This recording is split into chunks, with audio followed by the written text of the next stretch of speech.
Depois de receber a íntegra das gravações das operações Vegas e Monte Carlo da Polícia Federal, a CPI do Cachoeira tem uma exaustiva agenda de depoimentos.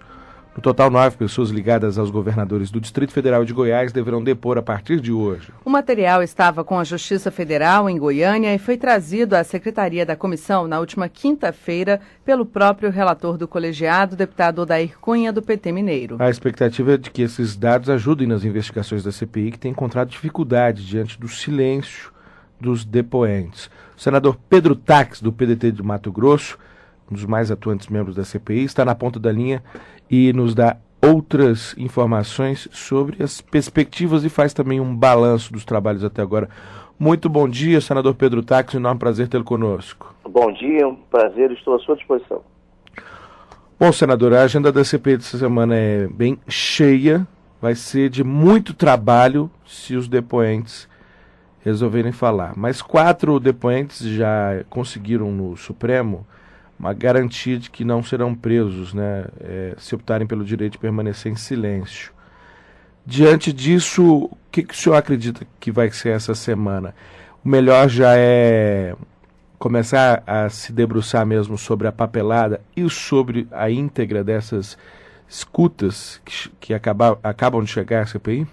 Sim, nós, desde o início da CPI, temos dito que o melhor de uma CPI são os documentos. Esta é uma CPI diferenciada, porque nós já temos, desde o início, toda a documentação, né, e as relações dos Cachoeira, deste empresário do ilícito, com parlamentares, com governadores, com esta grande empresa chamada Delta. Agora, cabe à Comissão Parlamentar de Inquérito avançar a partir destes documentos. Os depoimentos são significativos. No entanto, o cidadão tem o direito constitucional ao silêncio e nós não podemos rasgar a Constituição. Por isso, eu dou muito mais valor à análise desta documentação que já se encontra parte dela na CPI. Nós precisamos avançar com o afastamento do sigilo bancário da Delta, que já foi determinado, para sabermos, o dinheiro saiu do Tesouro Nacional, foi na conta da Delta no Rio de Janeiro, no CNPJ da empresa Delta. A partir daí, estes valores foram para quais contas? E nós precisamos buscar esta relação, fazer este acompanhamento para sabermos para onde foi parar o dinheiro. Pois é, essa máxima, siga o dinheiro, é uma máxima antiga, né, das investigações, quase um mantra, né, para as investigações, principalmente dessa natureza. Agora, é possível, apenas seguindo o dinheiro, já encontrar as conexões empresariais, políticas?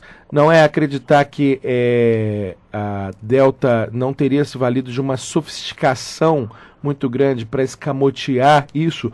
Ou, pelo que tudo indica até agora, a sensação de impunidade e de proteção era tão grande que não só a Delta, mas todos os demais envolvidos nesse suposto esquema teriam feito as coisas de maneira tosca mesmo e fáceis de serem descobertas? Não, hoje não existe forma de você desviar da investigação. Porque o dinheiro deixa o seu cheiro, não é isso? Seu rastro, o cidadão ele se corrompe justamente para comprar bens materiais, não é para ficar guardado o dinheiro. Daí, ele precisa depositar esse dinheiro em uma conta, no seu próprio nome, ou como ocorre na maioria das vezes, em nome de laranja. Porque o cidadão não vai ter 3, 4 milhões de reais dentro de um colchão na sua casa. Isso já não existe mais.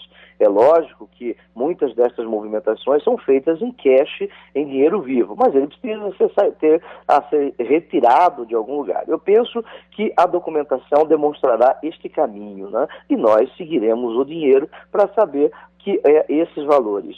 Esta empresa que cresceu de uma forma assustadora, em 8 anos, recebeu quase 4 bilhões de reais do Tesouro Nacional. Esses valores, eles, de alguma maneira, as obras realizadas pela Delta ou estavam superfaturadas ou a medição, o pagamento foi a maior, porque na maioria dos casos a Delta apresenta um preço razoável no sentido, na apresentação da licitação. Portanto, nós estamos otimistas de que, a partir da análise desta movimentação financeira da Delta e a partir da Delta, chegaremos a um bom termo. Senador, essas gravações que chegaram semana passada à comissão são inéditas ou ainda fazem parte daquele monte de gravações que antes mesmo da instalação da CPI já haviam vazado? Bom, nós sabemos, né, isso por experiência, uma vez que antes de ser senador eu fui procurador da República por 15 anos, que existe um conteúdo bruto destas gravações. E a partir daqui, né, a inteligência policial faz análise destas interceptações. Eu fiz o pedido deste conteúdo, da gravação, para que viesse todo o conteúdo bruto. É isso que chegou e nós vamos começar a ouvir este conteúdo. São milhares de horas de gravações e nós temos que ouvir estas gravações para saber se, além destes personagens citados, se existem outros.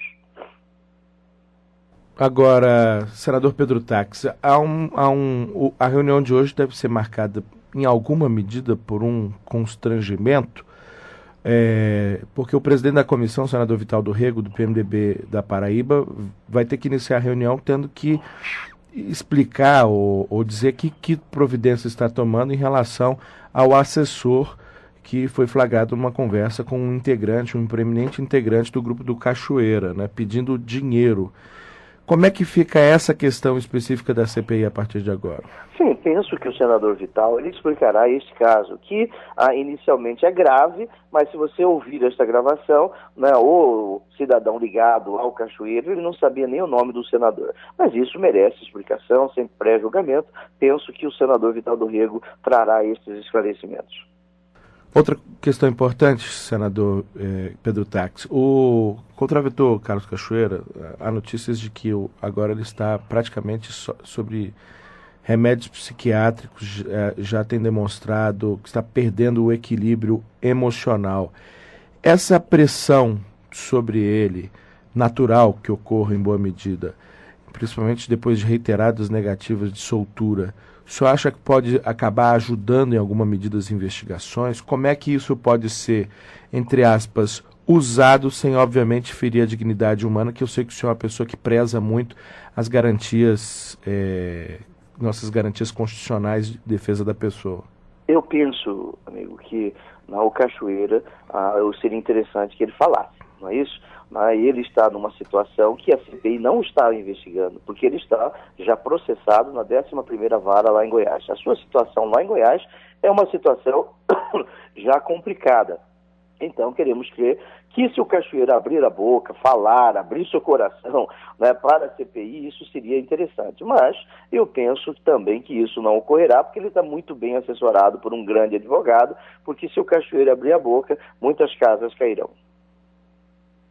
Existiria alguma possibilidade de alguns membros da CPI irem até ele, onde ele está preso, para conversar com ele, para tentar colher alguma informação relevante? Não, penso eu, particularmente, não farei isso, porque ele deve depor na CPI. Não é aconselhável que membros de CPI façam isso, notadamente com o cidadão preso. Ele tem que falar na CPI, exercer seu direito de contribuir com a verdade, seu dever de contribuir com a verdade. Agora, ouvi-lo lá na delegacia, lá na penitenciária, a não ser que seja por delegação da CPI, isso eu particularmente não farei. Uhum. Senador Pedro Tax, há muita discussão, um dos temas que mais se respeita à CPI hoje é que ele estaria, digamos assim, fora do seu foco. Qual a avaliação do senhor em relação ao foco da CPI, ao trabalho que ela tem desenvolvido até agora? Sim, agora ela está voltando ao seu foco, com a análise dos documentos. Agora, nós temos que ouvir o Fernando Cavendish, temos que ouvir o Pagô, ex-presidente e diretor do DENIT. Estas duas pessoas têm muito a dizer na CPI, a não ser que elas não queiram que consigam um habeas corpus. Agora, a CPI não pode fugir desse destino, ouvir estes dois cidadãos, porque eles são os principais envolvidos nesse esquema. Agora, imagine como nós vamos explicar ao cidadão. Vamos ouvir a ex-mulher do Cachoeira e não vamos ouvir o dono da Delta, porque o relator entende que ainda não é o momento de ouvir o relator da Delta. Isto não é possível.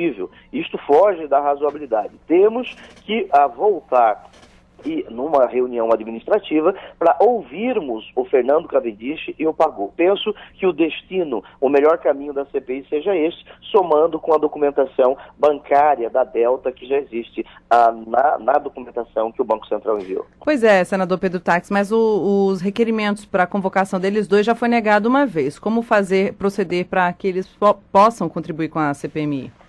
sejam colocados novamente em votação. Isso é possível de acordo com o regimento interno do Senado, é possível dar-se preferência a depoimentos, e isso nós tentaremos a partir da reunião de hoje.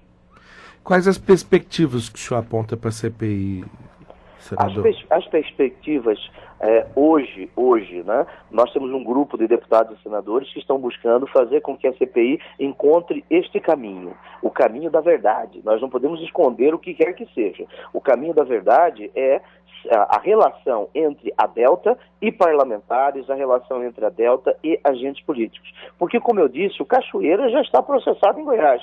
O senador Demóstenes Torres, ele ontem, né, por unanimidade, o Conselho determinou a sua cassação. Falta a Comissão de Constituição e Justiça e o plenário do Senado. Nós precisamos avançar neste ponto. Agora, existem alguns que estão com medo, né? O medo de nós chegarmos no financiamento público de campanha, medo de nós chegarmos no Encaixa 2, e estas pessoas devem, cada a reunião da CPI, né, este grupo de parlamentares que estão buscando a verdade, nós vamos reiterar o pedido para que estas pessoas possam vir depor. Bom, o senhor acabou tocando na decisão desta noite da Comissão de Ética do Senado, que por unanimidade aprovou o segmento do processo para o plenário antes, com o pronunciamento da CCJ. Eu pergunto, ontem o próprio advogado, o Antônio Carlos de Almeida Castro, mais conhecido como Cacai, disse que queria que o assunto fosse a plenário, que esse era o desejo. No plenário onde o voto é secreto, o senhor acha que a possibilidade de uma absolução existe, e por isso o advogado e o próprio o senador Demóstenes estariam apostando na ida para o plenário desse assunto? Eu não gosto de fazer exercício de adivinhações. Né? Eu já manifestei na minha convicção ontem no Conselho de Ética, né? Eu vejo que cada senador tem que assumir a sua responsabilidade. Eu defendo a votação aberta, eu defendo que no encaminhamento do voto o senador possa revelar o seu voto. Ontem o advogado fez essa técnica de defesa, mas é uma técnica de defesa já superada em júri, é a chamada defesa suicida. Ele sabe que não vai chegar a bom termo a sua defesa e diz que quer o julgamento mais à frente. Né? Nós não temos que nos preocupar com isso. O que cada senador precisa fazer é assumir a sua responsabilidade, a responsabilidade com o eleitor que trouxe aqui. Agora, o que é interessante é que ninguém mais fala nos deputados federais. Nós temos deputados federais filmados recebendo dinheiro. E até agora a Câmara dos Deputados não mostrou a que veio. Nós precisamos também saber o que está acontecendo na Câmara, porque o Senado está cumprindo o seu papel. E os deputados federais, nem ouvidos pela CPI eles foram. Me parece que esta CPI está se transformando numa CPI só do Senado, quando é uma CPI mista que nós precisamos ouvir também os deputados. Perfeito.